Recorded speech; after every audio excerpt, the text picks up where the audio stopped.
You ever go back and rewatch the first episode of your favorite show? It feels a bit off, doesn't it?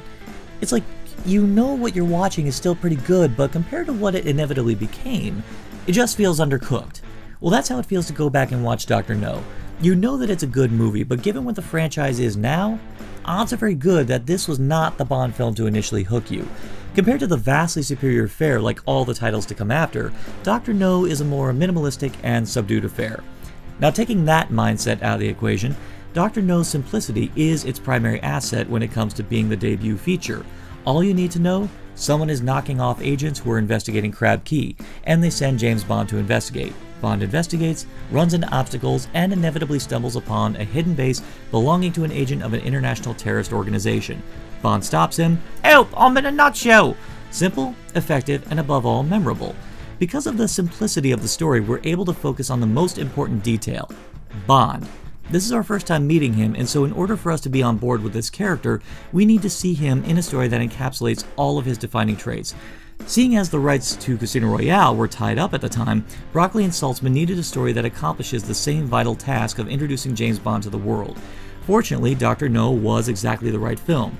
The danger, the wit, the cunning, the sophistication, all are present at the first moment Sean Connery utters that famous introduction. From there, Connery strides through this film with confidence and charm. It's very rare that you can attribute the success of a film solely by the efforts of one actor, but with Connery, a very compelling argument can be made for that. So, is there anything else to be said in this film's favor? Well, like I said, it is a simple story. Truthfully, there isn't much to say, especially when you compare it to many of the Bond films that came after. What I can say is that to this film's credit, the build-up is excellent. The title character is treated as sort of a boogeyman figure, manipulating things from the shadows, and the road Bond travels to get to this point is definitely fraught with peril, and he runs into a lot of trouble along the way, and the best part is that when we finally meet Dr. No, it's not disappointing. Nowadays, Joseph Wiseman's casting in the role would raise some eyebrows, but he carries himself with dignity and delicacy, as opposed to other performances in other films around that time. Yeah. In the brief span of a dinner scene, the film effectively establishes why we need to be afraid of this man. So, after all that praise, why is this film so low? Okay, I'm gonna get this out of the way, and I know I'm gonna get some enemies on this, but I hate Honey Rider. This character is bland as hell, and that's an overstatement. She has no real personality, and the only thing that she serves plot-wise is something that Bond is able to do himself. She tells him where the dragon is. That's it!